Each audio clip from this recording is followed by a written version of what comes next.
बेटा रमन, लड़के वालों को कल आने के लिए कह दिया है। बहू से कह देना कि कल आंचल को तैयार कर देगी। लड़के वाले बहुत ऊंचे घर के हैं और शादी के बाद तो आंचल विदेश चली जाएगी। किचन में खड़ी अंजलि अपनी सास की बात सुन रही थी और मन में सोच रही थी कि आपकी बेटी खुद ही इतनी एडवांस है कि उसे किसी की जरूरत ही नहीं है। रमन ने जैसे ही अंजलि की तरफ देखा तो अंजलि ने उसे देखकर मुंह बना दिया। रमन ने उसके पास जाकर कहा, तुम ठीक से नहीं रह सकती क्या? इस घर की खुशी में तुम कभी खुश नहीं होती। वहां पर रमन की बहन आंचल जाकर कहने लगी, यह क्यों खुश होगी? इसको मुझसे जलने से फुर्सत ही कहाँ है। मुझे देखकर जली भुनी रहती है। अंजलि ने अपनी ननद आंचल से कहा, दीदी, आपको जले कटे शब्दों के अलावा कुछ और आता है क्या? मुझे तो खुशी ही होगी जब आपकी शादी होगी। आंचल इस बात को सुनकर भी बिगड़ गई। हाँ हाँ, तुम्हें तो खुशी ही होगी कि ननंद इतनी दूर चली जाएगी जहां से जल्दी जल्दी वापस भी नहीं आ सकती है। ये सुनते ही अंजलि का पारा हाई हो गया। उसने गुस्से में कहा, रमन, दीदी हर बात को उल्टा क्यों लेती है? मैं कुछ भी कहूं, इन्हें उल्टा ही समझ में आता है। दोनों की झड़प होते देखकर रमन जोर से चिल्लाया, तुम दोनों खामोश हो जाओ। और अंजलि, मैं तुमसे शादी से पहले ही यह कह दिया था कि मेरी बहन मेरे लिए मेरे बच्चे जैसी है और मैं इसका वैसे ही ख्याल रखता हूँ। तुम्हें इसके साथ बहस करने की कोई जरूरत नहीं है। जब देखो तुम इसकी बात का बुरा मानती रहती हो। अरे, वह छोटी है तो क्या तुम अपना बड़प्पन नहीं दिखा सकती? अंजलि गुस्से में मुट्ठी भींच कर रह गई, क्योंकि वह बात को बढ़ाना नहीं चाहती थी और वैसे भी रमन अपनी बहन को कुछ कहने वाला नहीं था। रमन ने जल्दी से अगले दिन के लिए सामान की लिस्ट बनाई और सामान लेने मार्केट चला गया। अंजलि मन में सोच रही थी कि इस घर में उसकी कद्र ही कहाँ है जो आंचल उसकी बात सुनेगी हमेशा। तो वह अपने मन की करती आई है। अपने से बातें करते करते अंजलि 1 साल पीछे चली गई। जब उसने आंचल को अपना एक सूट पहने देखा था तो उसे देखते ही अंजलि चौंक गई थी। अरे आंचल, तुम्हारे पास यह सूट कैसे आ गया? मैंने तो तुम्हें नहीं दिया था और तुमने मांगा भी नहीं। मैं तो इसे अलमारी में ढूंढ रही थी। आंचल ने मुंह बनाकर कहा, हाँ, मैंने ही लिया था। अंजलि ने कहा कि तो बताने की जरूरत नहीं थी। क्या? तो आंचल गुस्से में बोली, मुझे बताने और पूछने की क्या जरूरत है? तुम्हें पता नहीं है कि मैं कौन हूँ? इस घर में वही होता है जो मैं करती हूँ और जो मैं करती हूँ उस पर कोई उंगली नहीं उठाता है। इसलिए तुम भी चुप रहो। अंजलि को यह सब बहुत बुरा लगा था। उसने आंचल की आवाज रमन से कही थी तो रमन ने कहा था कि तुम तो आंचल के पीछे पड़ गई। अरे, अगर उसने सूट ले लिया तो क्या हो गया? तभी वहां आंचल में आकर रमन के सामने रोने का नाटक करते हुए कहा था कि भैया भाभी रसोई में खाना बना रही थी। मैंने सोचा कि इनको क्यों डिस्टर्ब करूं। मुझे अपनी फ्रेंड के यहाँ पार्टी में जाना था तो उनका सूट निकाल लिया। अब ये मुझे चोर कह रही है। रमन अपनी बीवी पर नाराज होने लगा और अंजलि सफाई देती रह गई कि मैंने आंचल को चोर नहीं कहा है। इसी तरह से आंचल की हरकतें चलती रहीं और अंजलि बार बार अपने पति से कहती रही कि अभी से तुम्हारी बहन का यह हाल है तो शादी के बाद क्या होगा? यह तो किसी की आधी बात भी उधार नहीं रखती है। गज भर की जुबान ससुराल में चली तो साथ काट देगी। रमन ऐसा सुनता था तो अंजलि पर ही बरसने लगता था। वह हमेशा कहता था कि वह अपनी बहन के लिए ऐसा घर ढूंढेगा जहां नौकर जाकर होंगे और मेरी बहन को हाथ हिलाने की जरूरत भी नहीं पड़ेगी। ऐसा होते होते 1 साल होने को आया था और आज अंजलि को वही सब याद आ रहा था। अगले दिन सुबह सुबह आंचल ने कहा कि मम्मी, मैं ब्यूटी पार्लर जा रही हूँ। आखिर लड़का शादी के बाद मुझे लेकर विदेश चला जाएगा। मैं ऐसी दिखूंगी तो अच्छा नहीं लगेगा। आज देखना, मैं उसके सामने हीरोइन से कम नहीं लगूंगी। अंजलि तो मन ही मन उसकी बातों को सुनकर हंस रही थी और कह रही थी कि तुम्हारे लक्षण तो गांव में रहने के भी नहीं है, बड़ी आई विदेश जाने वाली। आंचल चली गई थी और अंजलि तरह तरह के पकवान बनाने में जुट गई थी, जैसा कि उसकी सास ने कहा था।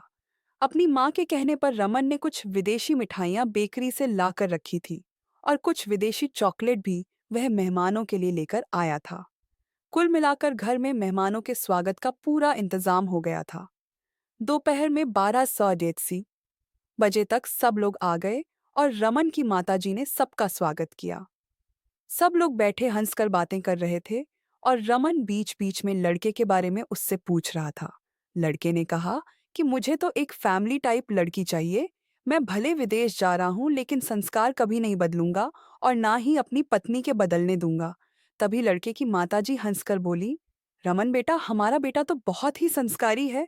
उसे छोटे कपड़े पहनने वाली लड़कियां बिल्कुल पसंद नहीं है। आप सुन ही रहे हो कि यह क्या कह रहा है। रमन की माँ भी बीच में बोल पड़ी, अरे, हमारी आंचल तो एक बिल्कुल शुद्ध संस्कारी लड़की है। जैसे कि हिंदुस्तानी लड़कियां होती हैं, शर्मीली, समझदार और सबकी इज्जत करने वाली।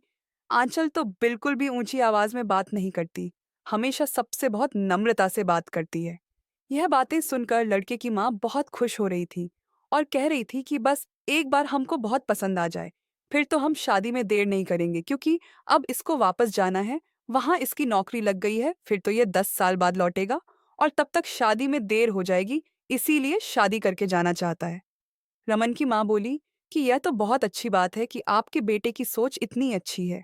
तभी रमन की माँ ने अंजलि को इशारा करके कहा कि आंचल को ले आओ। अंजलि जाना तो नहीं चाहती थी। उसे पता था कि उसके अंदर जाते ही आंचल उसको आंखें दिखाएगी, लेकिन सास के कहने पर वह चली गई। उसके अंदर जाते ही आंचल का पारा हाय हो गया। जैसे ही अंजलि ने कहा कि चलो, आंचल सब बुला रहे हैं, तो वह आंचल को देखते ही हैरान रह गई। उधर आंचल ने भी कहा कि मैं खुद जा सकती हूँ, मुझे तुम्हारी जरूरत नहीं है। अंजलि, जो कि फटी आंखों से आंचल को देख रही थी, उसने कहा, आंचल, ये तुमने क्या पहन रखा है? अरे, ये लोग तुम्हें देखने आए हैं और तुम मिनी स्कर्ट पहनकर बैठ गई हो।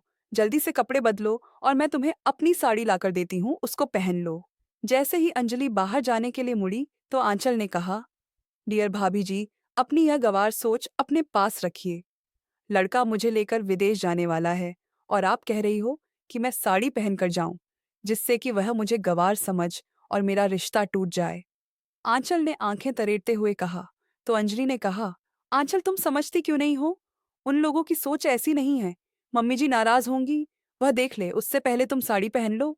आंचल बुरी तरह से नाराज होने लगी और कहने लगी कि नहीं, मुझे पता है कि तुम मेरा रिश्ता तुड़वाना चाहती हो। अंजलि को समझ में आ गया कि आंचल नहीं मानने वाली, इसीलिए वह जल्दी से बाहर भागी और रमन को अंदर आने का इशारा करने लगी। रमन उसके चेहरे के भाव देखकर समझ गया कि कुछ गड़बड़ है और वह जल्दी से अंदर आया। तो वह भी आंचल को देखकर हैरान रह गया और उस पर चिल्लाया, आंचल, ये क्या बदतमीजी है? रिश्ता हाथ से चला जाएगा अगर तुम इसे पहनकर बाहर जाओगी। अच्छा हुआ जो अंजलि मुझे बुलाकर ले आई।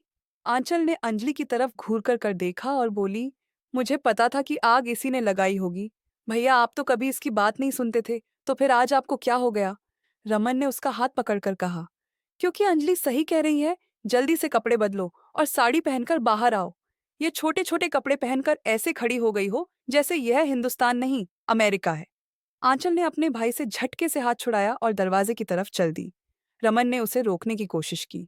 खबरदार आंचल, जो तुम बाहर गई। आंचल कहते हुए बाहर निकली। भैया, आज मैं आपकी बात नहीं सुनूंगी, क्योंकि उनको भी पता चलना चाहिए कि मैं एक मॉडर्न लड़की हूँ और कोई गवार नहीं हूँ। रमन उसको पकड़ता ही रह गया, लेकिन आंचल ऐसे ही सबके सामने आ गई और उसको देखते ही सबका मुंह खुला का खुला रह गया।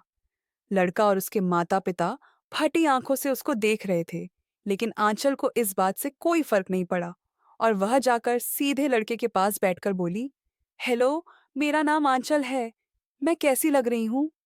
यह सुनकर तो रमन की माँ की नजर शर्म से झुक गई और पीछे से आता हुआ रमन भी शर्मिंदा होने लगा।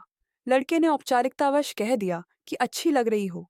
फिर तो आंचल ने लड़की से कई सवाल कर डाले, जिन्हें सब सुनते ही रह गए कि यह आंचल क्या बोलती जा रही है। आंचल ने लड़की से कहा कि शादी के बाद आपका कहाँ जाने का प्लान है? मैं तो यूरोप जाना चाहती हूँ और मैं तो अपनी सारी फ्रेंड से भी कह दिया है कि वह अपने फेवरेट कॉस्मेटिक की लिस्ट बना ले, मैं उनको इम्पॉर्टेंट कॉस्मेटिक लाकर दूंगी।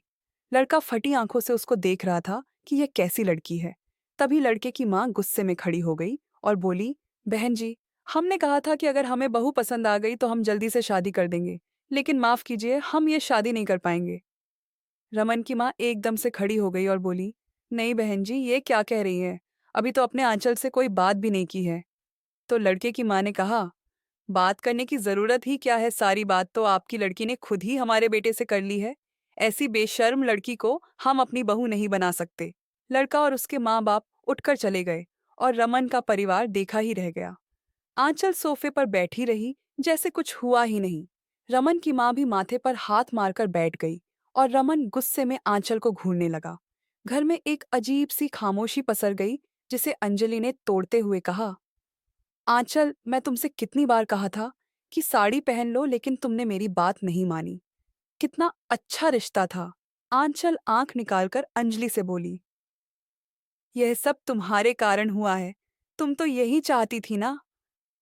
आंचल की यह बात सुनकर रमन गुस्से में आगे बढ़ा और उसने आंचल की गाल पर थप्पड़ रसीद कर दिया। जिस अंचल बौखला गई और कहने लगी, इस औरत की वजह से घर में क्या क्या हो रहा है देख रही हो मम्मी। आज इसके कारण भैया ने मुझे थप्पड़ मार दिया। अब तो ये वही करते हैं जो ये कहती है। इस बार रमन की माँ, जो कि गुस्से में भरी बैठी थी, उन्होंने भी तपाक से उठकर आंचल के गाल पर एक जोरदार थप्पड़ मारकर कहा, बिल्कुल सही किया, और तेरे साथ यही होना चाहिए। अभी उन्होंने तुझे पसंद भी नहीं किया था और तुझे मॉडर्न बनने की पड़ी थी। तुझे शर्म नहीं आई, इतने छोटे छोटे कपड़े पहनकर सबके सामने आ गई। तुझे अच्छी तो अंजलि है, आज तक मैंने इसको छोटे कपड़े पहनते नहीं देखा। आज मुझे अंजलि की वह बात याद आ रही है जब उसने कहा था कि आंचल की शादी में बहुत दिक्कत आएगी, क्योंकि आंचल जिद्दी हो गई है, मगर अब समझ में आ रहा है कि वो सही कह रही थी। इतना अच्छा रिश्ता आज घर से वापस चला गया। अब आंचल का मुंह अटक गया था और अब वह अपनी गलती पर विचार कर रही थी, जबकि सास ने अंजलि से कहा कि अंजलि बेटा, तुम सही थी और मैं गलत। आज तक जो भी हुआ, मुझे उसके लिए माफ कर देना। आप मेरी सास नहीं, मेरी माँ हैं। मैं वह सब भूल चुकी हूँ, आप भी भूल जाइए।